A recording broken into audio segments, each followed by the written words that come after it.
आईपीएमएट इंदौर का एग्जाम हर साल thousand of students देते हैं, बट इस एग्जाम की प्रिपरेशन स्टार्ट करने से पहले इसका एग्जाम पैटर्न और सिलेबस जानना बहुत जरूरी है। ये इकलौता एग्जाम है जो आपको एंट्री देता है 13 डिफरेंट कॉलेजेस में। इस एग्जाम में एग्जैक्टली क्या पूछा जाता है, कितना टफ है और प्रिपरेशन कहां से स्टार्ट करनी चाहिए, चलिए सीधी बात करते हैं। Let's get started and before I tell you the exact exam pattern and syllabus, I request you to subscribe Supergrads YouTube channel.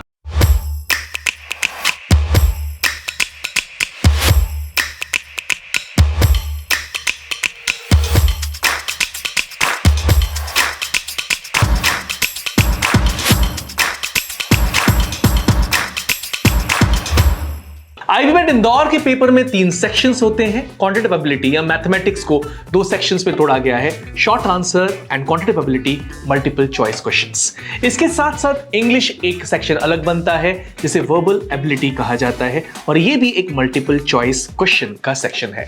Her section के लिए आपको 40 मिनट्स का फिक्स्ड सेक्शनल टाइम मिलता है, मतलब टोटल एग्जाम टाइम होता है 120 minutes का। अब एक इंपॉर्टेंट चीज ये है, आईआईएम इंदौर कभी भी एग्जैक्ट नंबर ऑफ क्वेश्चंस को रिवील नहीं करता इन इट्स ऑफिशियल डॉक्यूमेंट, लेकिन पिछले 2-3 साल से एक पैटर्न रहा है कि क्वांट शॉर्ट आंसर सेगमेंट में 15 क्वेश्चंस पूछे जाते हैं, quant multiple choice question segment में 30 क्वेश्चन पूछे जाते हैं और वर्बल एबिलिटी में 45 मल्टीपल चॉइस क्वेश्चन पूछे जाते हैं। तो रेशियो बन जाता है 1:2:3 का। अब बात करते हैं मार्किंग स्कीम की। हर करेक्ट आंसर के लिए +4 मार्क्स मिलते हैं, हर इनकरेक्ट आंसर के लिए -1 मार्क डिडक्ट किया जाता है, बट शॉर्ट आंसर वाले सेक्शन में कोई नेगेटिव मार्किंग नहीं होती। तो ये एक एडवांटेज होता है, जितना गेस करके आंसर तक रीच करना है आपको, आप ऐसे वाले सेक्शन में कर सकते हो, लेकिन बाकी सेक्शंस में नहीं। अब क्वेश्चन आता है कि पेपर कितना टफ है। Overall IPMAT Indore is considered toughest among all the IPM exams. Yes, ये एक टफ लेवल ऑफ डिफिकल्टी का एग्जाम है। क्वांट का लेवल हमेशा हाई रहता है क्योंकि इसमें 10th तक की मैथमेटिक्स को ट्वीक करके पूछा जाता है। इनफैक्ट 11th एंड 12th के कांसेप्ट्स भी यहां पर आते हैं। जो क्यूए ऐसे सेक्शन है वो हिस्टोरिकली ज्यादा टफ था, लेकिन 2025 एंड 2024 में थोड़ा इजी कर दिया गया, जिसकी वजह से पेपर थोड़ा सा पिछले सालों से आसान हुआ। लेकिन एमसीक्यू क्वांट सेक्शन टफ था in the year 2025 as well.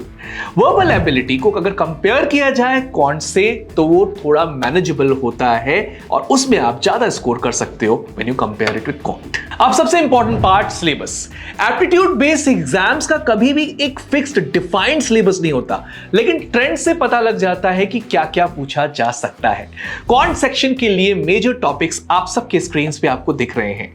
Number systems, averages, percentages, profit and loss, ratio and proportion, linear and quadratic equations, simple and compound interest, mixtures and allocations, time, speed and distance, time and work, pipes and cisterns, geometry that includes lines, angles and triangles, circles, mensuration, polygons, algebra, logarithms, permutation combination, probability, sequence and series, functions, matrices and determinants, vectors, heights and distance, HCF, LCF, divisibility rules, problem on ages, boats and streams। तो basically class 10th के concepts तो base रहेंगे, but काफी कुछ 11th and 12th standard से भी पूछा जा रहा है। अब चलिए देखते हैं वर्बल एबिलिटी यहां पर मेजॉरिटी फोकस किस चीज में करता है। तो रीडिंग कंप्रीहेंशन हर साल हैवी वेटेज इस पर्टिकुलर सेक्शन का होता है, साथ साथ idioms and phrases, analogies, error spotting, sentence correction, vocabulary based questions like synonyms, antonyms, foreign words,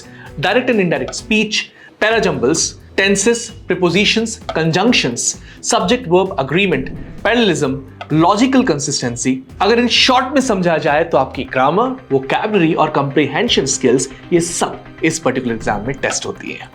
so my dear friends, ये था पूरा ब्रेकडाउन आईपीएमएट इंदौर के सिलेबस एंड एग्जाम पैटर्न का। क्विक रिकैप करते हैं, 3 सेक्शंस हैं यहाँ पे। क्वांट का शॉर्ट आंसर, क्वांट का एमसीक्यू, वर्बल का एमसीक्यू, 40 मिनट्स ईच।